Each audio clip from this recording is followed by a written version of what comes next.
اور بتایا کہ اے میرے صحابہ، اب یہ سننا، یہ غور سے سنو، اے میرے صحابہ، معاذ نے ایسی توبہ کیا ہے کہ اگر یہ مغفرت جو اللہ نے ان کے اوپر مغفرت کی ہے، ان کی مغفرت کی ہے، اگر یہ مغفرت پوری امت میں تقسیم کر دیا جائے تو سب کے لیے یہ ایک توبہ کافی ہو جاتا۔ سمجھ میں آئی میری بات؟ سیدنا معاذ کی توبہ اللہ سبحانہ و تعالیٰ کو اتنی پسند آئی کہ یہ ایک شخص کی توبہ پوری امت رسول کی مغفرت کے لیے کافی ہوتی۔ سبحان اللہ۔ آج سمجھ میں آ رہا ہے صحابہ اور ہم میں فرق کیا ہے، توبہ کی اہمیت کیا ہے؟ سمجھ میں آ رہا ہے؟ پھر ایک صحابیہ آئی رسول اللہ صلی اللہ علیہ وسلم کے پاس، اور انہوں نے بھی یہی بات کہا رسول صلی اللہ علیہ وسلم سے کہ طہرنی، تو رسول صلی اللہ علیہ وسلم مجھے پاک کر دو، میں نے گناہ کیا ہے۔ تو رسول صلی اللہ علیہ وسلم نے وہی جواب دیا جو سیدنا معاذ کو دیا تھا کہ جاؤ اللہ سے معافی مانگو، توبہ کرو تاکہ اللہ سبحانہ و تعالیٰ تم کو معاف کر دے۔ تو وہ صحابیہ نے کہا رسول صلی اللہ علیہ وسلم سے کہ کیا رسول اللہ صلی اللہ علیہ وسلم آپ مجھے بھی واپس بھیج دو گے جیسے آپ نے معاذ کو بھیجا تھا؟ اور یہ صحابیہ نے یہ بھی بتا دیا رسول صلی اللہ علیہ وسلم کو کہ سیدنا معاذ کے ساتھ انہوں نے زنا کیا تھا اور زنا کرنے کی وجہ سے وہ حاملہ ہے۔ تو رسول صلی اللہ علیہ وسلم نے صحابیہ سے پوچھا کہ اچھا تم ہو وہ عورت؟ جس صحابیہ نے جواب دیا کہ جی ہاں میں ہوں۔ تو نبی کریم صلی اللہ علیہ وسلم نے یہ صحابیہ کو واپس بھیج دیا اور کہا کہ جب بچہ پیدا ہو جائے تب واپس آنا۔ کچھ وقت گزرنے کے بعد، کچھ مہینے گزرنے کے بعد یہ صحابیہ بچے کو لے کے واپس آئی تو نبی کریم صلی اللہ علیہ وسلم کے پاس، اور رسول صلی اللہ علیہ وسلم یہ بچے کو دیکھ کے کہا صحابیہ سے کہ واپس جاؤ اور بچے کو دودھ پلاؤ، اور بچے کو پالو، اور جب بچے کو آپ کی کوئی ضرورت نہ ہو تب واپس آنا۔ تو کچھ وقت، کچھ مہینوں اور گزرے اور یہ صحابیہ واپس آئی رسول اللہ صلی اللہ علیہ وسلم کے پاس۔ اس دفعہ بھی بچہ ہاتھ میں نہیں ساتھ میں تھا، اور بچے کے ہاتھ میں خبز تھی، ایک روٹی کا ٹکڑا تھا۔ تو صحابیہ نے کہا رسول اللہ صلی اللہ علیہ وسلم سے کہ یا رسول صلی اللہ علیہ وسلم، میں نے یہ بچے کو دودھ پلایا ہے، اس کا دیکھ بھال کیا ہے، اس کو پالا ہے یہاں تک، اور اب ان کو میری کوئی ضرورت نہیں ہے، یہ بچے خود ہاتھ سے کھا سکتا ہے۔ تو رسول صلی اللہ علیہ وسلم نے بچے کو صحابہ کی طرف دے دیا، مطلب کہ اس کا دیکھ بھال کرنا ہے ہمیں، اور اللہ کے قانون پہ عمل ہو گیا۔ زمین میں ایک ہول بنایا گیا اور یہ صحابیہ کو وہ زمین میں، وہ ہول میں ڈالا گیا اور پتھر مارنا شروع ہو گیا اور وہاں ان کا انتقال ہو گیا۔ یہ حدیث بتانے کا مقصد یہ ہے کہ جب یہ سب ہو رہا تھا سیدنا معاذ ابن مالک رضی اللہ تعالیٰ عنہ کے بارے میں اور ان کے ساتھ، تو حدیث میں آتا ہے کہ دو انصاری شخص بات کر رہے تھے اور رسول صلی اللہ علیہ وسلم نے ان کی بات کو سن لیا۔ ایک صحابی دوسرے کو کہہ رہے تھے، دوسرے کو بتا رہے تھے کہ دیکھو کیسا آدمی تھا معاذ، کہ اللہ سبحانہ و تعالیٰ نے معاذ کا گناہ کو چھپا دیا تھا، صرف سیدنا معاذ اور اللہ کے بیچ میں یہ بات تھی، ان کے علاوہ کسی اور کو نہیں معلوم تھا، پھر بھی سیدنا معاذ رسول صلی اللہ علیہ وسلم کے پاس آ کر یہ گناہ بتا دیا، اور بتانے کی وجہ سے کتے کی طرح پتھر کھا کر مر گئے۔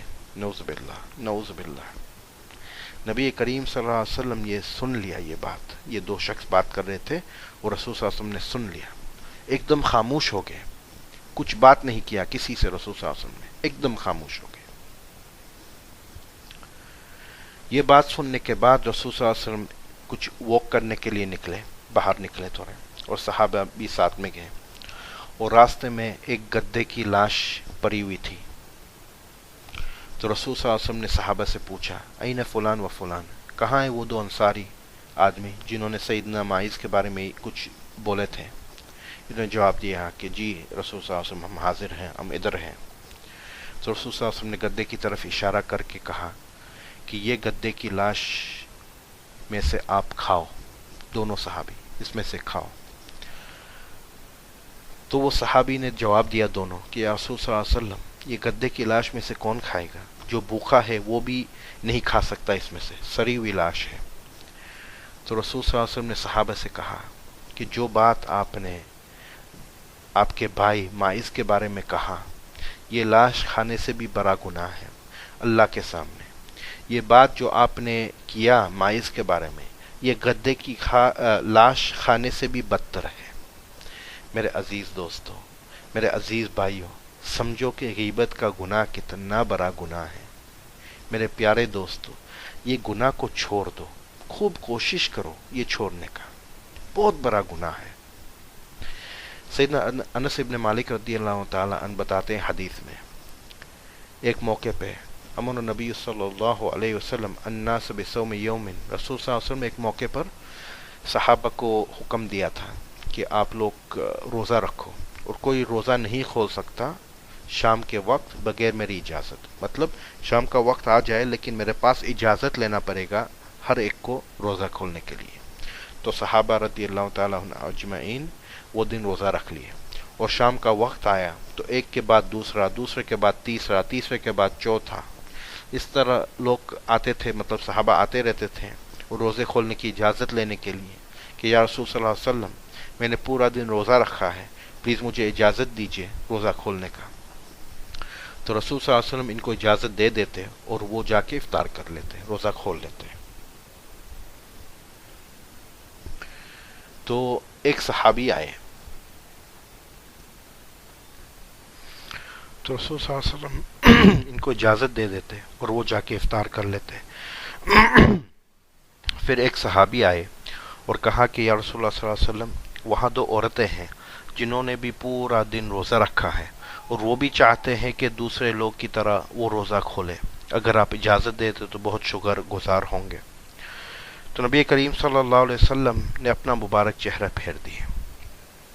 پھر تھوڑا وقت گزرا تو وہ صحابی واپس آئے اور واپس عرض کیا کہ یا رسول اللہ صلی اللہ علیہ وسلم وہاں دو عورتیں ہیں جنہوں نے بھی پورا دن روزہ رکھا ہے اور وہ بھی چاہتے ہیں کہ دوسرے لوگ کی طرح وہ روزہ کھولے، اگر آپ اجازت دے تو بہت شکر گزار ہوں گے۔